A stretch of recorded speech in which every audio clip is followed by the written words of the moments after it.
Aleluia. Irmão, você já ouviu? Talvez você já tenha experimentado isso. Alguém que teve um acidente de carro, que teve algum problema muito sério e Deus deu um livramento. Você já viveu isso ou ouviu alguém falando? Que essa pessoa fala geralmente é o quê? Deus guardou a minha vida e eu nasci de novo. Eu não sei se você entende, irmão. Eu tenho vontade de chorar falando isso. Mas Deus está fazendo a gente nascer de novo aqui nesse lugar. Tem algo muito espiritual acontecendo aqui, irmão. Tem gente que vai sair daqui hoje dizendo: Deus me deu um escape, Deus me deu um livramento, e eu nasci de novo. Eu tenho fome de novo, eu tenho desejo de novo. Eu quero o Senhor, o Rei dos Reis, na minha vida de novo. É tão lindo ver Deus trabalhando, irmão. É de Deus, irmão. É de Deus. A leitura de Gênesis essa semana. Se você quer pregar um livro bom para você ler, é Gênesis. E eu disse: meu Deus, eu vou pregar de Abraão, vou pregar de Isaac, vou pregar de Jacó. Já sei, vou pregar de Jacó. Fiquei numa expectativa, falei: vou pregar dos grandão. Vou já chegar chegando. Deus me dá uma palavra. E na verdade é quase que minha mãe mandou, né? Tanta palavra que você pode escolher o que você vai falar. E irmãos, eu vou pregar hoje, não é de Abraão, não é de Isaac, e não é do Jacó, que eu tinha certeza que era do Jacó. Eu vou pregar de Esaú hoje aqui. Porque Esaú também teve fome. Mas a fome de Esaú, ela foi contaminada em algum momento. A fome de Esaú, ela mudou o foco em algum momento. Ela se tornou uma fome de coisas que não são importantes. E Esaú trocou o que era mais importante, o que é mais importante, por coisas passageiras, irmão. E aí a gente vai pensando na nossa vida hoje. Quantas vezes o reino de Deus, os céus estão rasgados, como nesse momento aqui, na nossa direção. Mas tudo que os nossos olhos conseguem ver é um prato de lentilha.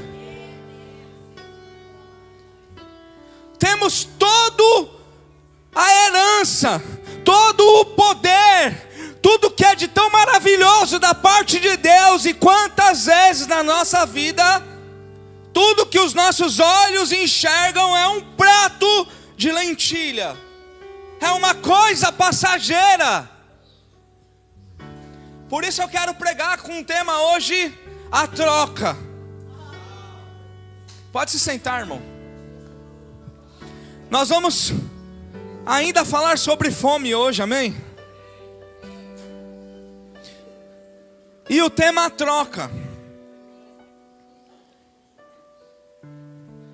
E eu começo com uma pergunta, irmão. Presta atenção aqui um pouquinho. Eu sei que você está cheio, dá vontade de sair correndo. Eu não sei como é que você é, alguém é mais contido. Eu tenho vontade de sair pulando, irmão.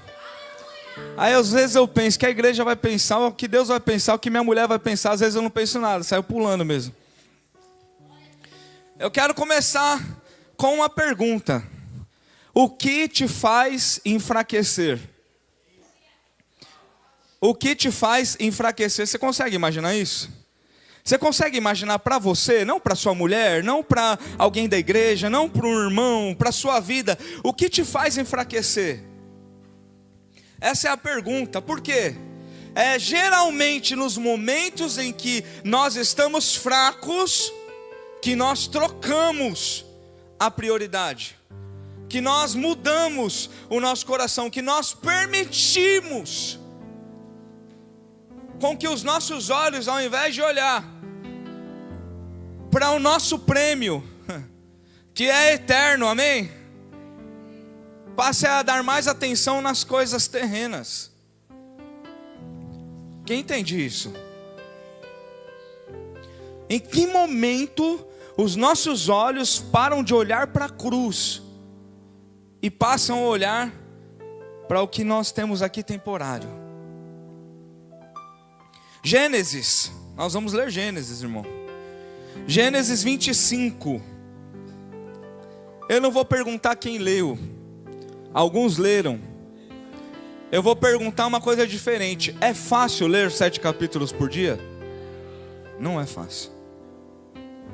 Vale a pena ler 7 capítulos por dia? Você consegue entender isso?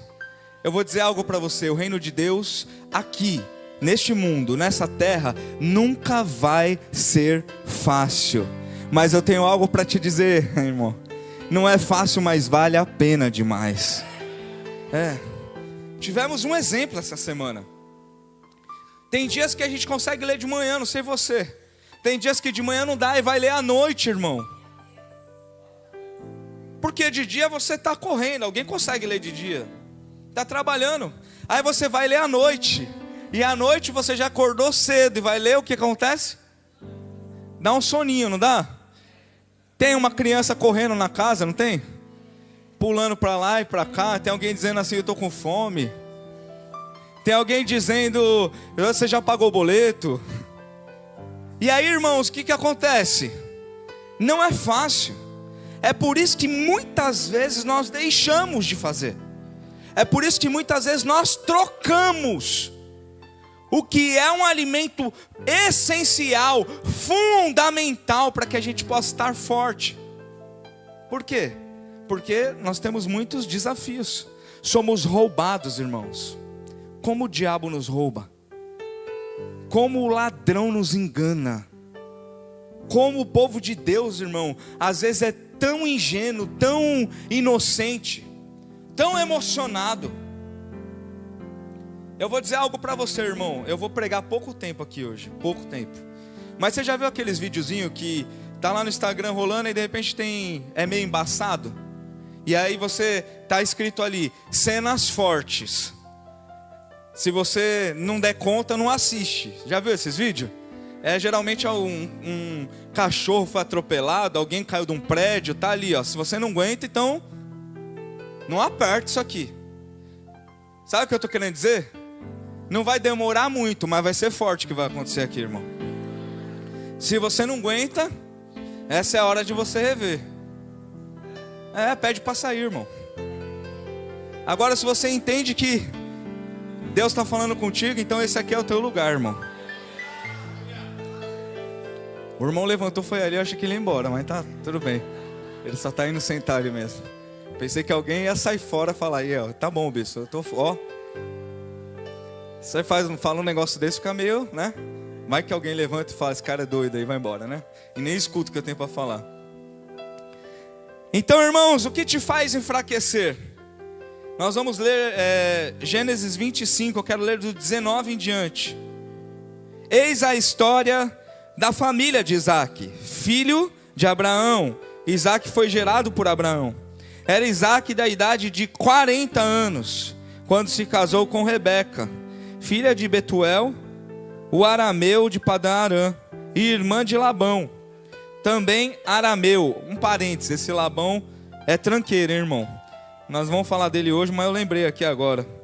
Isaac suplicou em oração ao Senhor em favor da sua esposa, porquanto Rebeca era estéril. Olha o que a Bíblia diz, irmão. Vê se a sua diz isso também. O Senhor atendeu o pedido de Isaac. E Rebeca, sua mulher? Você está aqui? Está escrito isso na tua Bíblia? Alguém ora e Deus responde? Alguém ora e Deus opera? Alguém ora e Deus gera um milagre? Alguém ora e Deus faz o impossível? Eu vim pregar para essa igreja hoje. E aconteceu que 2 filhos se empurravam no ventre de Rebeca, pelo que expressou preocupação. Por que está me acontecendo isto? e buscou Rebeca o conselho do Senhor. Antes a Rebeca tivesse feito isso em todos os momentos, né? Então revelou-lhe o Senhor: 2 nações estão representadas em teu ventre, já desde as tuas entranhas 2 povos buscam a separação, e viverão como inimigos. Um povo será mais forte que o outro, e o mais velho servirá ao mais moço. Quando chegou o tempo de dar à luz, eis que ela trazia gêmeos. O primeiro a sair era ruivo, e todo o seu corpo era como um manto de pelos. Por esse motivo lhe deram o nome de Esaú. Em seguida saiu seu irmão, com a mão agarrada no calcanhar de Esaú, razão pela qual foi chamado de Jacó. Tinha Isaque 70 anos de idade quando Rebeca os deu à luz. Os meninos cresceram, Esaú tornou-se caçador habilidoso e vivia percorrendo os campos, ao passo que Jacó cuidava do rebanho. Era pacato e vivia nas tendas. Versículo 28. Isaque preferia Esaú, porque gostava de comer das suas caças. Rebeca, entretanto, preferia Jacó. Certa vez, quando Jacó preparava um ensopado, Esaú chegou esgotado e faminto do campo, e pediu-lhe: deixa-me comer desse cozido vermelho, pois estou com muita fome e exausto. Por isso mais tarde deram também a Esaú o nome de Edom, ou seja, vermelho. Então Jacó lhe propôs: vende-me primeiro o teu direito de primogenitura.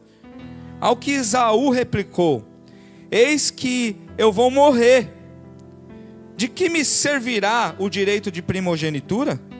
Jacó quis oficializar o ato. Jura-me primeiro. Portanto, Esaú lhe jurou e vendeu seu direito de primogenitura a Jacó. Então Jacó lhe deu o pão e o ensopado de lentilhas. Ele comeu e bebeu até encher a pança, até fartar-se. Levantou-se e partiu. Assim desprezou Esaú todos os seus direitos de filho mais velho. Pai, obrigado, Senhor. Se saíssemos daqui agora, já sairíamos alimentados, meu Deus, porque a Tua presença tem esse poder, Pai. Como é bom estar na Tua presença. Como é bom ver o Senhor manifestando o Teu poder, a Tua glória, a Tua graça, o Teu amor, a Tua misericórdia, a Tua compaixão. Como é bom, Senhor, estar no meio disso. Muito obrigado, meu Pai. Nos ajuda, Senhor, a entender a Tua santa palavra, para que possamos, Senhor, ficarmos ainda mais firmes na Tua presença. Que haja ainda mais fome, que haja o desejo de ir ainda mais fundo, meu Deus. Porque o Senhor é um Deus tão grande, Pai, que quanto mais a gente Te busca, mais nós Te achamos, Pai. Exaltamos o Teu nome uma vez mais, em nome de Jesus. Amém. E graças a Deus. Aleluia. Glória a Deus. Irmãos, eu fiz uma pergunta, e foi o que eu vim pensando mesmo, quando eu estava montando esse sermão. Em que momento entra no nosso coração, ou o que nos deixa fraco a ponto de trocar? Porque o Esaú, irmão, ele não é nenhum ingênuo. Esaú sabe muito bem, eles são criados debaixo disso. Ele sabe muito bem o que significa o direito da primogenitura. Não foi enganado, ele não achou que era uma coisa e era outra, não. Ele sabia muito bem que aquele que nascesse primeiro, que foi o caso dele, tinha o direito das heranças, tinha o direito de ficar com tudo que era do pai, quando o pai morrer. Então, no mundo espiritual está dizendo o quê? Que Deus tem uma herança para nós. Amém? Quem crê que o Senhor tem algo preparado no mundo espiritual para nós? É assim que Deus trabalhava. Não é só bens, não é só terra, ou boi, ou cabrito. Também é autoridade, também é o nome, é a honra. E tudo isso estava sobre a vida de Esaú. E nós sabemos bem que Deus já tinha um projeto, que Ele já sabia o que ia acontecer, amém? Mas nós vamos analisar por que o Esaú fez o que fez, e por que, ou talvez, tantas vezes na nossa vida acontecem coisas semelhantes a isso. Quando nós trocamos coisas tão importantes que Deus colocou nas nossas mãos, que Deus nos confiou, que Deus nos prometeu, por um prato de sopa, por um prato de lentilha. Alguém diz: eu nem gosto de lentilha. Sabe o que acontece, irmão? Se você prestar atenção aqui, ó, depois fala que é lentilha, mas ele nem sabia. Ele chegou e falou assim: eu estou com tanta fome, me dá um pouco desse troço vermelho aí, me dá um pouco desse vermelhão aí, me dá um pouco dessa sopa aí. Ele não dá nem nome, ele nem fala que é uma costela ou que é um bicho cozido, não, irmão. Ele troca sem saber direito o que tem dentro da panela. O que te faz enfraquecer, irmão? O versículo 30, vamos ler o 30 aqui, ó.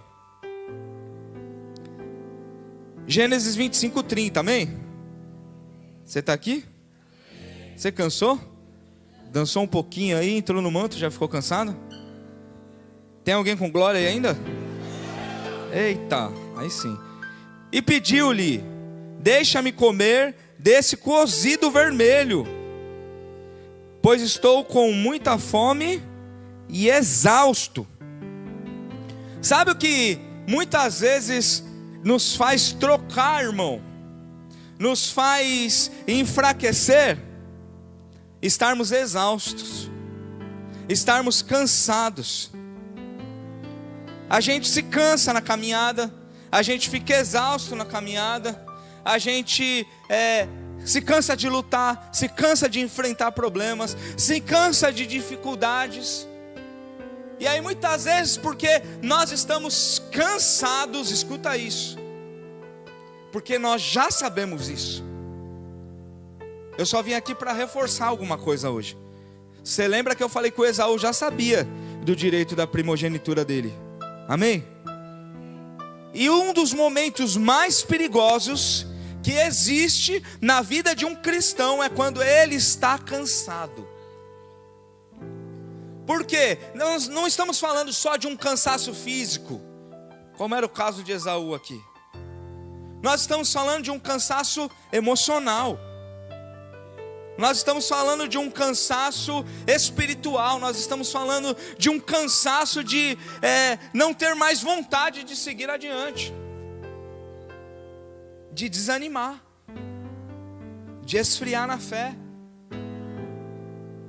de vir na igreja por vir, de estar na casa de Deus porque tem medo de ir para o inferno, mas não pela presença de Deus, porque está cansado.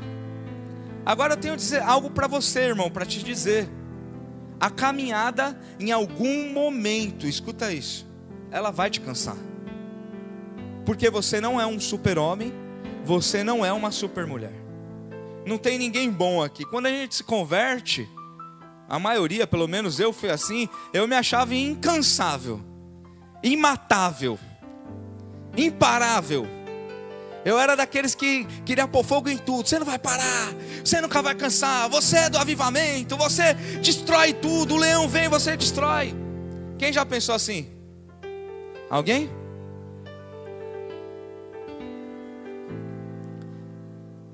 Quem que já pensou assim e cansou?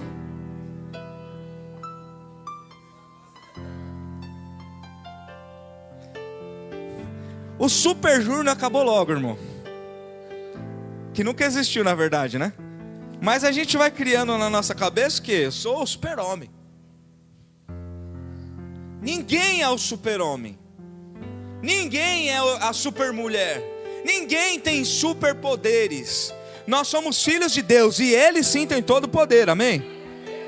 E quando nós estamos nele, Ele nos renova, Ele nos ajuda, Ele nos levanta, Ele nos abençoa, Ele nos dá força. Mas nós mesmos, irmãos, a gente é fraco.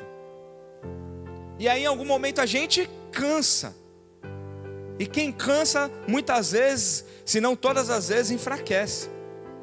E quem enfraquece, esfria. E quem esfria está um fiozinho de trocar. Porque pensa que não vai mais valer a pena, que não tem mais jeito. Então o que tem? Vou comer essa lentilha aqui, porque pelo menos eu vou ter um momento de felicidade. Eu quero ler Mateus, irmãos, com você. Mateus 11, 28, você conhece esse texto. Se tem alguém cansado aqui hoje, se esse é o seu momento, não tem problema, irmão. Eu quero dar uma palavra sobre a tua vida aqui neste lugar.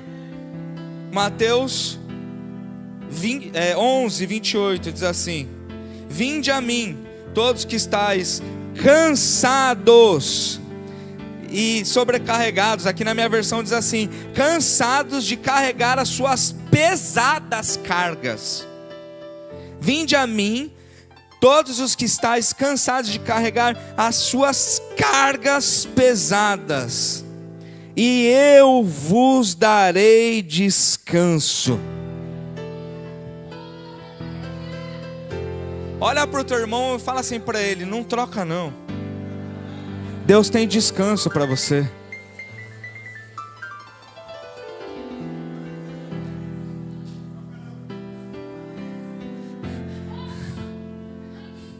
Eu vim te dar uma palavra hoje aqui, irmão. Talvez você tenha um problema na tua família que já se arrasta durante um período longo. Você está cansado. Talvez você almejou alcançar algumas coisas e ainda não chegou. Você está cansado. Talvez alguém que você confiava te deixou. Você está cansado. Você está emocionalmente desgastado. Mas eu tenho algo para te dizer nessa noite: vem até Jesus, irmão. Porque Ele ainda é o descanso, Ele ainda é o renovo, Ele ainda é a transformação, Ele ainda é a resposta para a sua vida. Ele ainda é aquele que levanta o que caiu, Ele ainda é aquele que dá coragem ao que está fraco, Ele ainda é o que transforma, o que muda e o que faz nova todas as coisas. É Jesus, irmão. É Jesus.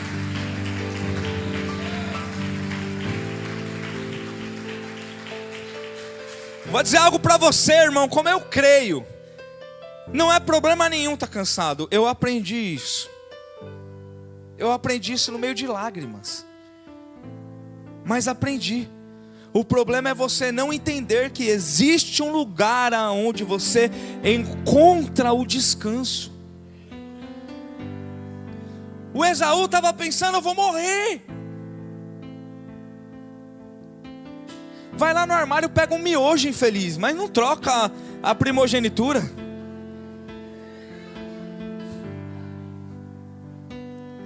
Por que eu estou falando de miojo, irmão? Porque tem coisa tão ridícula que às vezes a gente permite entrar dentro da nossa vida. Coisas tão pequenas, insignificantes.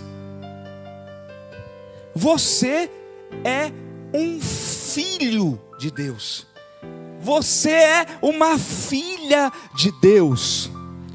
Eu vou te lembrar, mas você sabe, não existe nada maior do que isso. E você, eu vou te lembrar outra coisa: só vai morrer no dia que Deus quiser que você morra. Estou triste, estou desanimado, vou morrer. Não vai morrer não, irmão. Você vai ficar sofrendo, porque você vai morrer no dia que Deus preparou para você morrer. Então é melhor se humilhar logo. É melhor mergulhar logo. É melhor se jogar logo. É melhor voltar logo, para que o Senhor opere mais uma vez na sua vida. Está cansado? Ele é o descanso.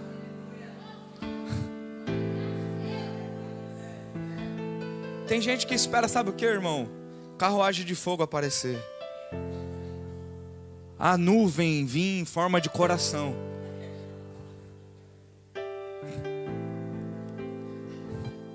Nem carruagem, nem nuvem. A resposta é a cruz, irmão.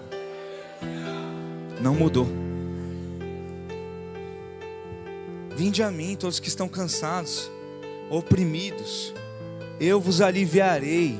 Eu troco essa carga pesada e eu te dou o meu jugo, porque o meu jugo é suave, porque o meu jugo é leve.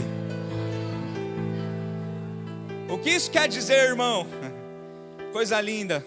Eu vim aqui, irmão, para trazer ânimo para você hoje. O que isso quer dizer? É que as coisas vão ficar tudo facinho agora? Não.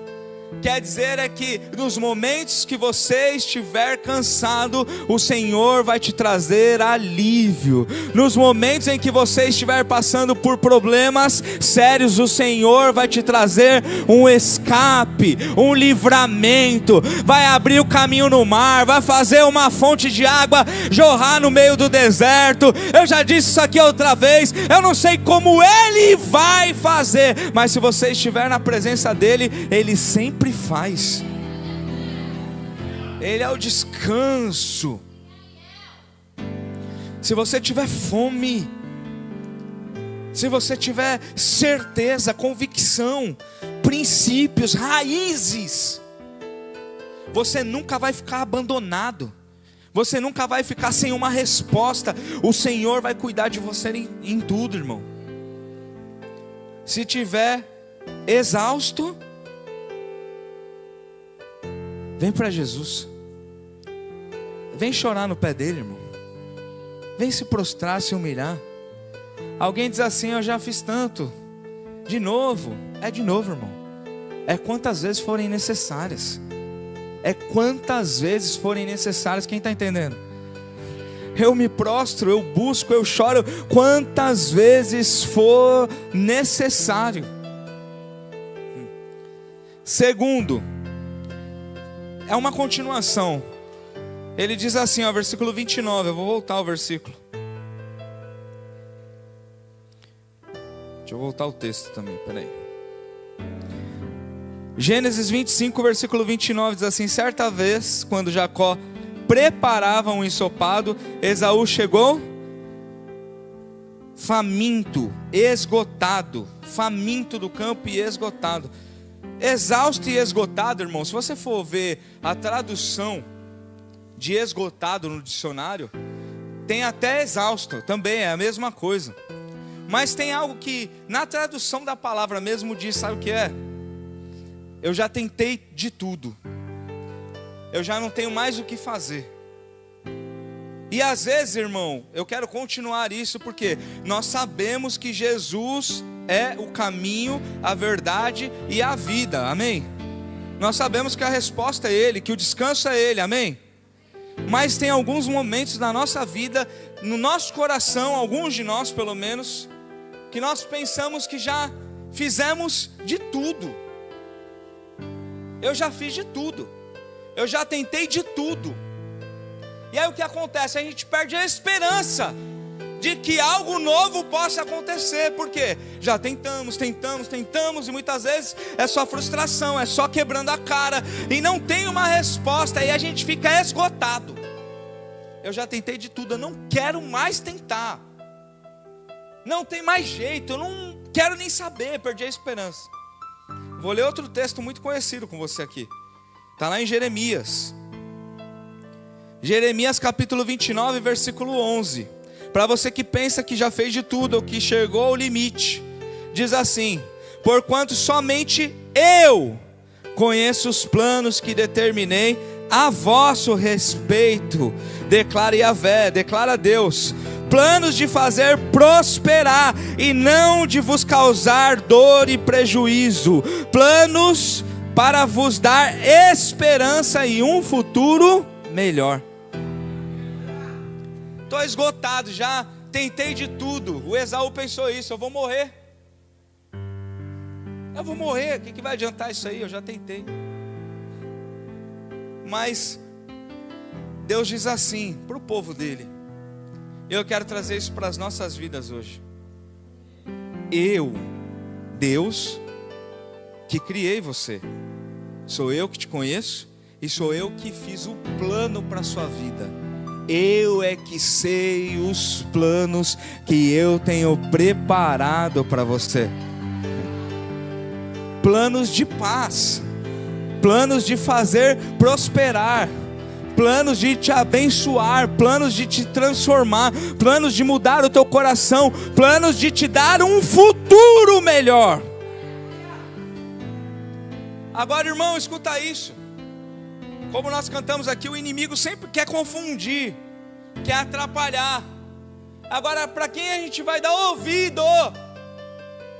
Para a voz do Yahvé, o Deus Criador, que tem planos para um futuro melhor?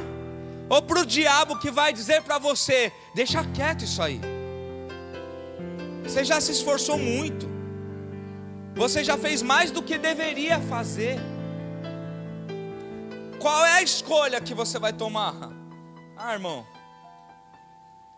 nunca deve ser já acabou, já se esgotou, porque o nosso Deus é inesgotável. Quem crê nisso? Se eu sou filho de um Deus que é inesgotável, que é infinito, que é grandioso, por que que eu vou pensar que eu cheguei ao limite, que para mim não tem mais jeito? Não, pelo contrário, eu sei que ainda existe mais. Não importa o que esteja acontecendo, Deus tem algo muito maior preparado para a minha vida e para a sua. Eu vim aqui para te trazer esperança. Esperança.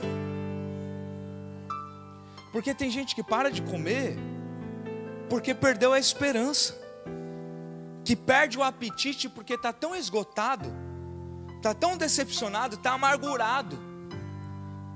Tem alguém até que desconta em Deus, irmão. Eu já ouvi pessoas falando que ficaram tristes com Deus, que ficaram amarguradas, decepcionadas com Deus, porque entenderam errado uma prova, uma luta, uma perca.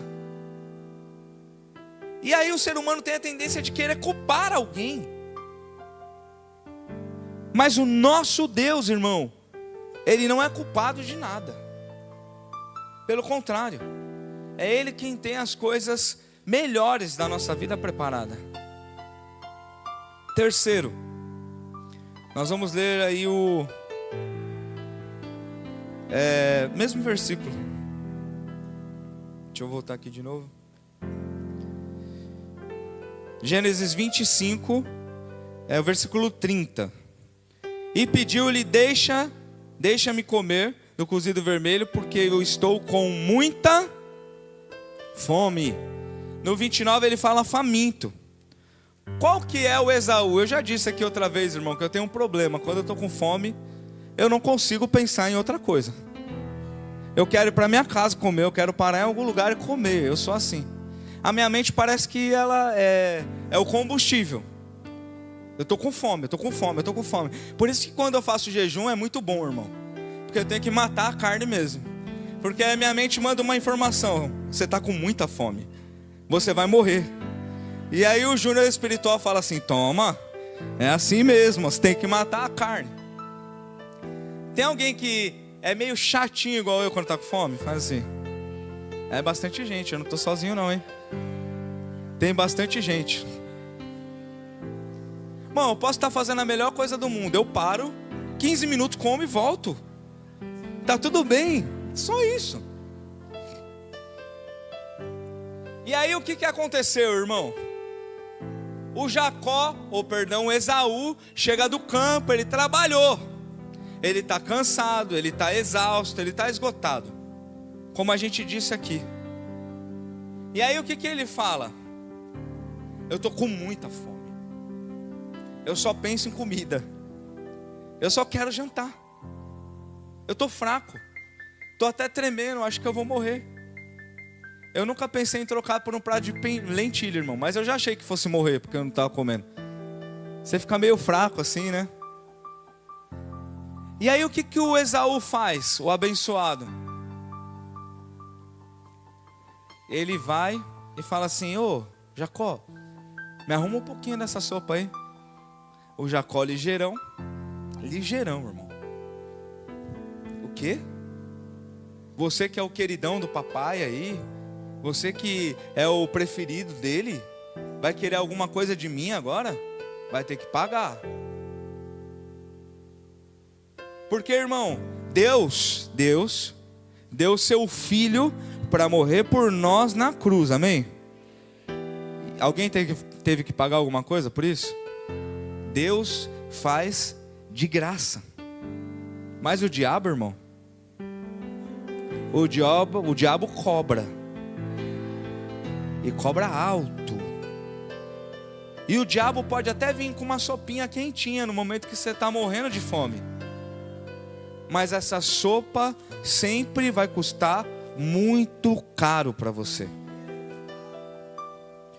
Por isso que nós precisamos pensar bem. Quando nós estivermos diante de um cenário em que temos a possibilidade de trocar algo que é tão importante, tão valioso, por um momento. Quantos casamentos já foram destruídos, irmão?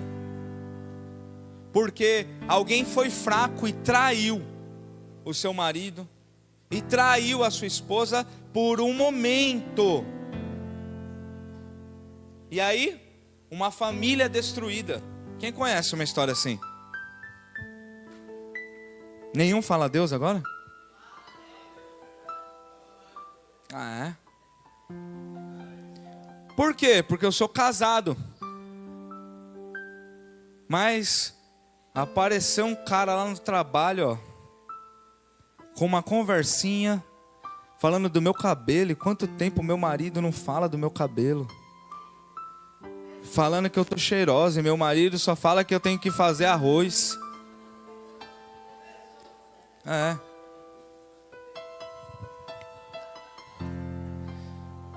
Aparece aquela que nem os crentes gostam de dizer, né? Aquela mulher de Acabe no trabalho, né? Parece a própria pombagira mesmo. É, toda mansinha, toda meiguinha. E aí tem muito crente, muito filho de Deus que faz o quê?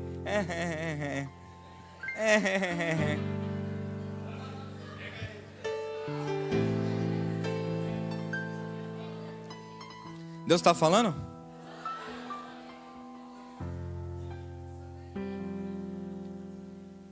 E aí, irmão, fica dando brecha, fica dando espaço, em algum momento fica fraco, fica cansado, o diabo entra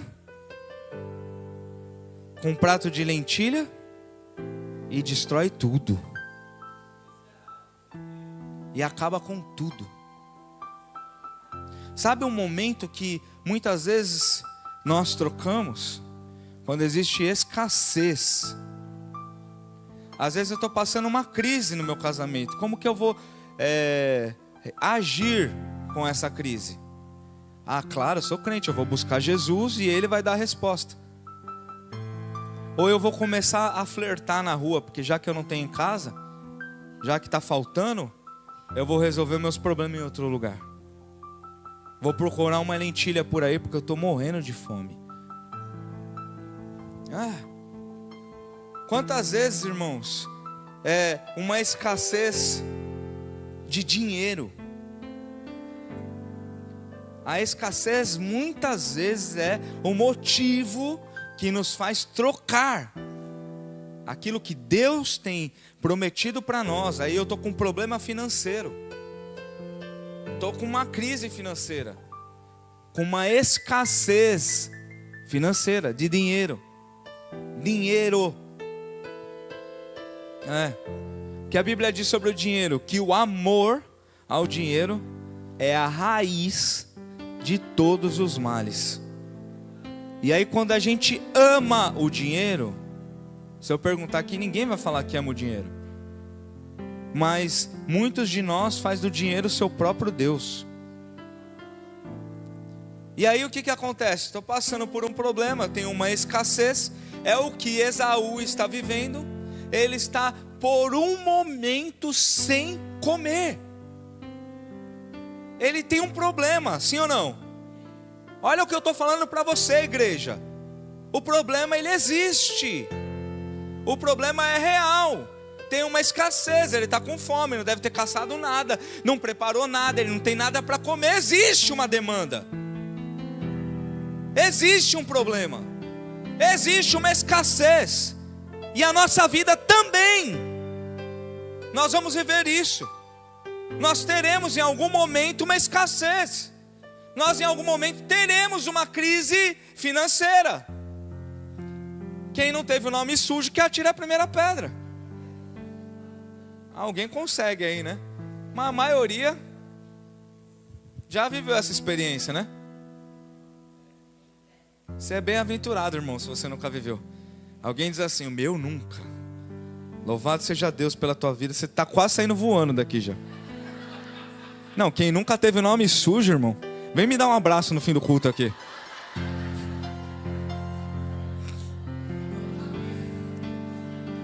Escassez. Alguém diz misericórdia, porque está sujo até agora, né? Oh Deus, abençoa, Senhor, os meus irmãos, em nome de Jesus.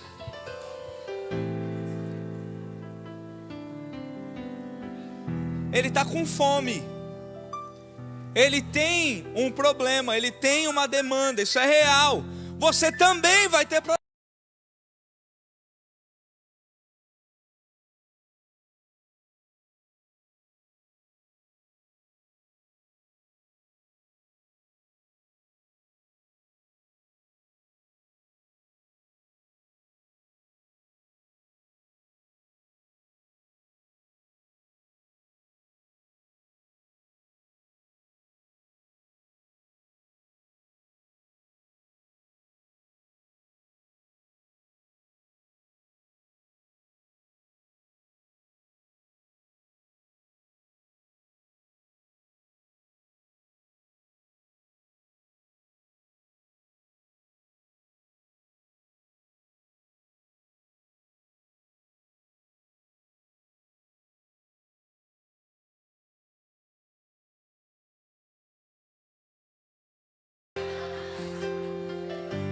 Ô irmão, vigia, hein? Tem que estar na atividade aí, hein? Antigamente era um problema as mulheres falando dor de cabeça, né? Hoje em dia eu ouço muitas histórias das mulheres, mas também dos homens. Eu digo, como é que tem um homem que não tem fome, irmão? Não consigo entender, é contra a natureza. A natureza do homem é, tô com fome. Eu preciso.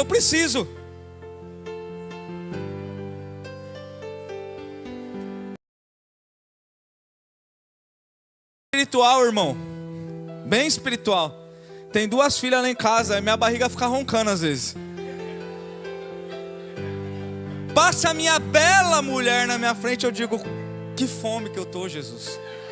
Tem misericórdia do seu filho. Mas tem 2 crianças.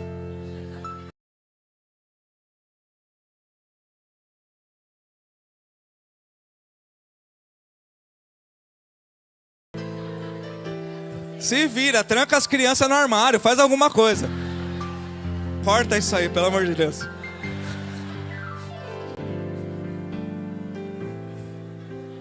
Não pode ter escassez, irmão.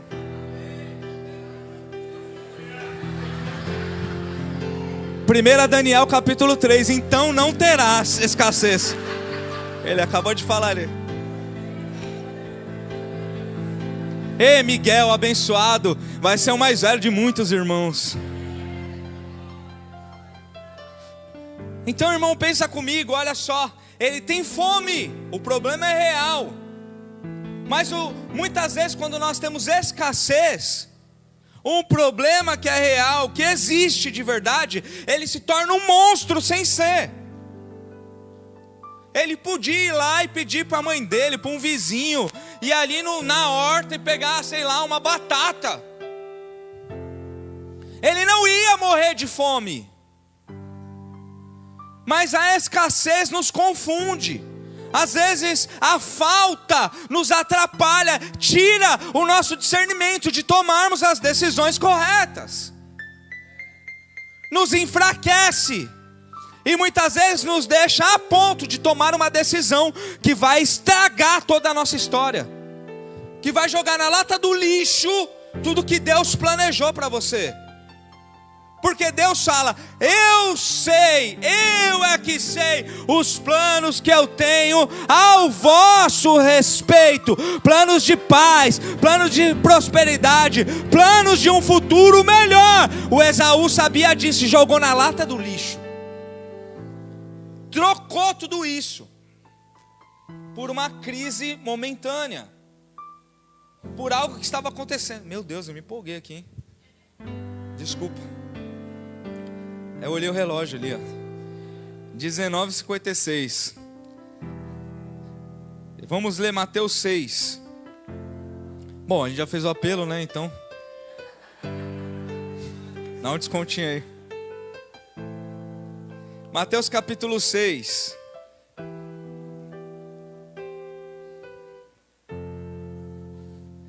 Eu quero ler com você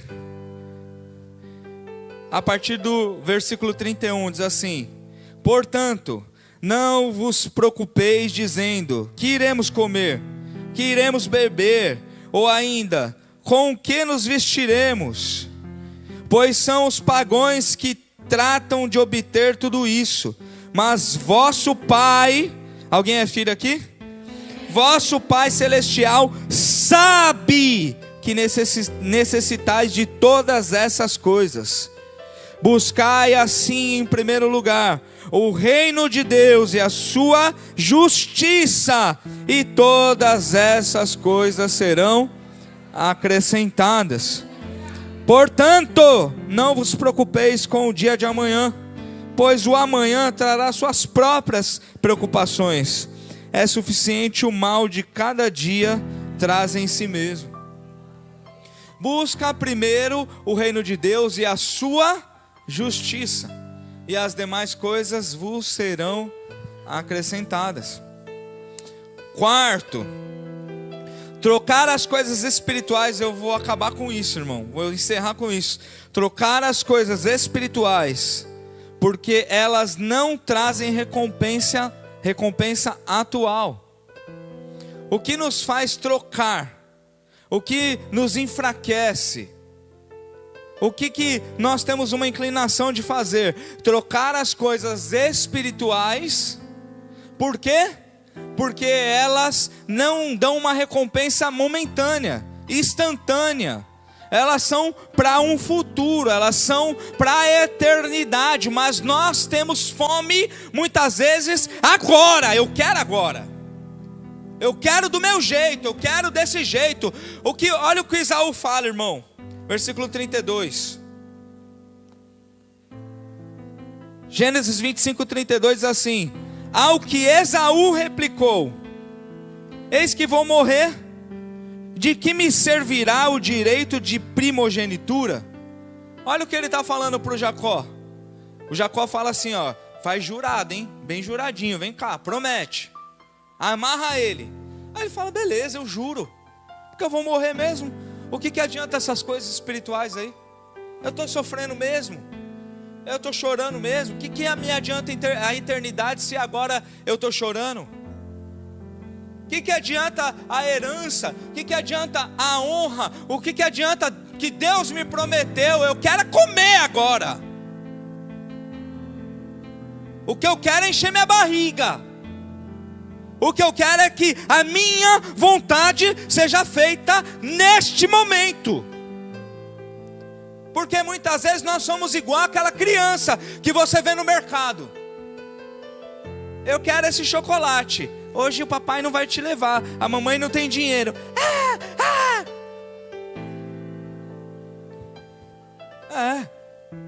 Eu quero isso, Deus, eu não tenho isso para esse momento. Então eu vou ficar magoado, então eu vou chorar, então eu vou espernear, então eu vou ficar emburrado, porque eu sou o crente mimadinho. O Esaú fala: eu sei o que tem preparado para mim, mas eu quero comer agora. Eu quero resolver os meus problemas agora. E aí ele troca: do que vai me adiantar e morar com Deus no céu, se eu não realizo o meu sonho agora? Pelo menos 2, glória.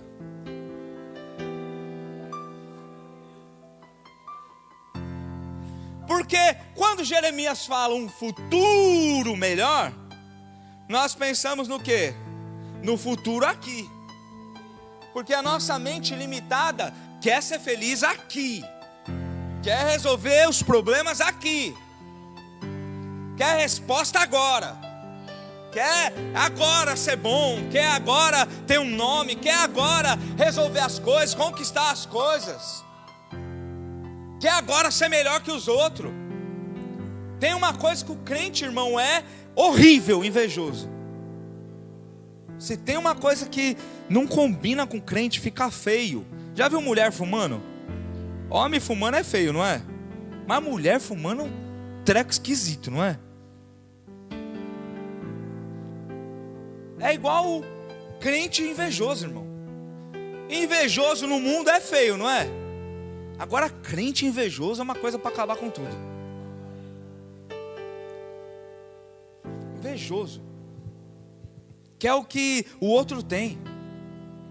Se o outro tiver melhor que ele, o semblante cai.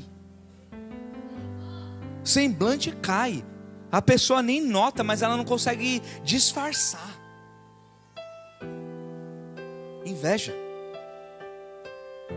Por quê? Porque quer as coisas agora. Porque quer a recompensa agora. E nós vamos sofrer, escuta isso, irmão.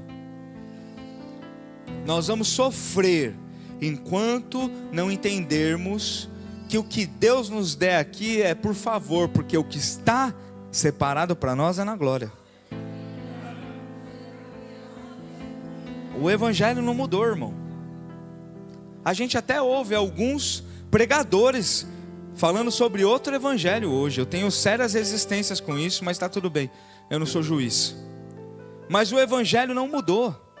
Deus não é o gênio da lâmpada, que você vai vir na igreja, vai obedecer ele, fazer um jejum de 3 meses, vai esfregar a lâmpada e ele vai atender o seu pedido. Não é assim que funciona. Não é desse jeito. O que Deus tem para nós é na glória. Aí lá sim, irmão, lá a gente vai reinar com ele. Lá a gente vai estar grandão, irmão. Lá com ele, junto com o leão, irmão. Eita, coisa linda. Lá a rua é de ouro, irmão. Lá os negócios é diferente. Lá sim. Quando chegar lá, acho que é a gente que vai mudar. Falar, meu Deus, eu sou muito pequenininho para estar aqui. Mas aqui, irmão, Deus não prometeu nada disso. E a gente se ilude. O que o Calvino falou, irmão, eu estava estudando sobre isso. John Calvino falou sobre este versículo. É que se o Esaú tivesse sabedoria, ele ia preferir 1000 mortes, ao invés de trocar o prato de lentilha, pensando que ia morrer. Se ele tivesse entendimento do que ele estava fazendo, ele ia preferir morrer 1000 vezes e continuar com a primogenitura. É o sentimento que nós deveríamos ter.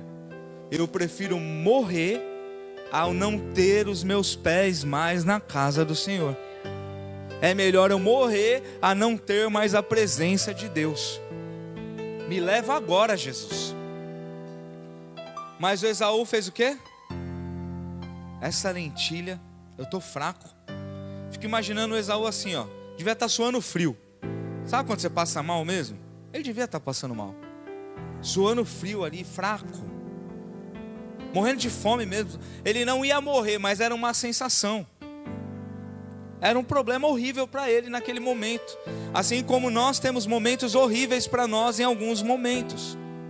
Mas diante desses problemas, escuta isso, igreja do Senhor, prefira morrer aqui nesse mundo e viver para sempre na glória, do que trocar aquilo que Deus prometeu para você por algo que vai trazer satisfação momentânea para a sua vida. Tem alguém com fome aqui? Eu quero que você fique de pé, nós vamos orar, irmão. Nós vamos encerrar o culto. Louvor nem precisa vir aqui hoje. A gente já estourou o horário. Já adoramos bastante o Senhor. Amém? Mas nós vamos orar antes de ir embora. Porque eu tenho dito, irmão, algo que o Senhor tem me ministrado. Empreste seu ouvido mais 5 minutos para mim aqui, ó. Por favor. Não adianta nada, não adianta nada eu vir aqui, ouvir uma palavra dessa, entender que Deus está falando comigo e jogar tudo na lata do lixo e viver uma semana e tocar minha vida como se nada tivesse mudado. Não adianta nada. Não adianta absolutamente nada. É idiotice, é melhor você nem vir domingo que vem. Tá entendendo? Algumas coisas precisam ser ditas, irmão. Eu quero que você venha. Você precisa vir, eu preciso vir. Mas chega de ser criança, irmão. Chega de ouvir uma palavra dessa e não entender nada. Ou entender e fingir que não está entendendo, irmão. Até quando? A gente vai vendo, a gente lê o livro de Gênesis, a gente vê a história de Adão. Adão começa grandão, troca, cai. Aí a gente vai ver Noé. Noé é o único da terra. Em algum momento ele é o único da terra. Deus olha para toda a terra e fala, não tem ninguém. Opa, tem o Noé. Aí faz algo que nunca aconteceu na história. Livra a família do Noé. O Noé faz o quê? Enche a cara. Faz vergonha. A gente vai vendo as histórias, irmão. Vê o Abraão. O Abraão, ao invés de pensar em morrer, sabe o que ele fala? Não é minha mulher não, pode ir lá. Se vira com ela lá. Deixa eu vivo lá, ela é minha irmã, ela é minha parente. Entrega a mulher para os outros. Mente. O cara que ia entregar o filho, o pai da fé, ele erra. A gente vai ver o Isaac repetindo o mesmo erro do seu pai. A gente vai ver o Jacó se metendo em um monte de presepada, irmão, até se tornar Israel. O único que se livra nessa história é o José. O José, ele começa firme e vai firme até o final. Um exemplo para a gente. Mas a maioria das pessoas de Deus, elas cometem erros graves. Elas trocam coisas importantes por problemas momentâneos. E a igreja do Senhor precisa aprender que não se pode trocar Jesus por nada, porque Ele é a resposta de tudo. Eu não posso trocar Jesus porque eu penso que alguém vai me matar. Eu não posso trocar Jesus porque tem escassez. Eu não posso trocar Jesus porque eu estou cansado. Eu preciso ensinar a minha mente, o meu coração, que Jesus, Ele é o centro, e isso não pode mudar. O tempo muda, as pessoas mudam, as coisas mudam, mas Jesus não muda, e Jesus na minha vida também não pode mudar. Será que tem uma igreja madura o suficiente para entender o que Deus está falando com a gente? Num nível de responder isso, num nível de permitir que Deus mexa, mude, transforme a nossa vida. Deus está falando com você, abençoado. Tem gente que parece que é impenetrável. Deus não pode entrar, não consegue, porque o coração é duro, se fechou. Abra o coração nessa noite, porque você precisa ser mudado. Porque a caminhada é assim, Deus vai mudando a gente o tempo todo. Mas e se acontecer isso? E se eu morrer de fome? E se um problema me matar? E se o quê? Não tem e se não, tem uma certeza: Jesus é o centro de todas as coisas. Ele é o caminho, Ele é a verdade, Ele é a vida.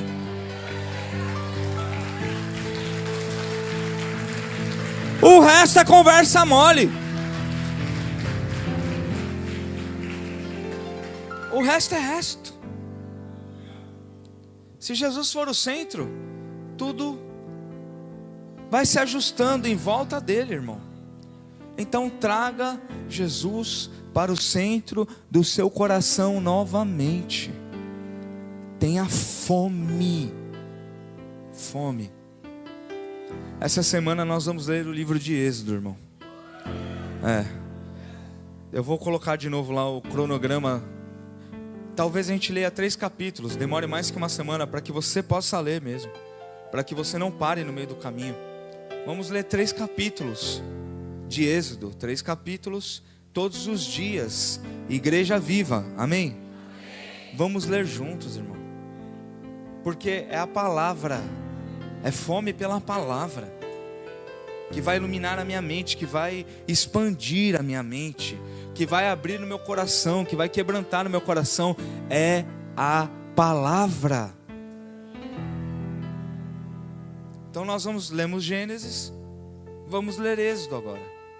Se você não leu Gênesis, não conseguiu ler ou não leu tudo, leia 3 capítulos de Êxodo e volte lá em Gênesis, aonde você parou. Leia 1 de Gênesis, para que você possa chegar daqui a alguns meses e dizer: eu li a Bíblia inteira a primeira vez na minha vida.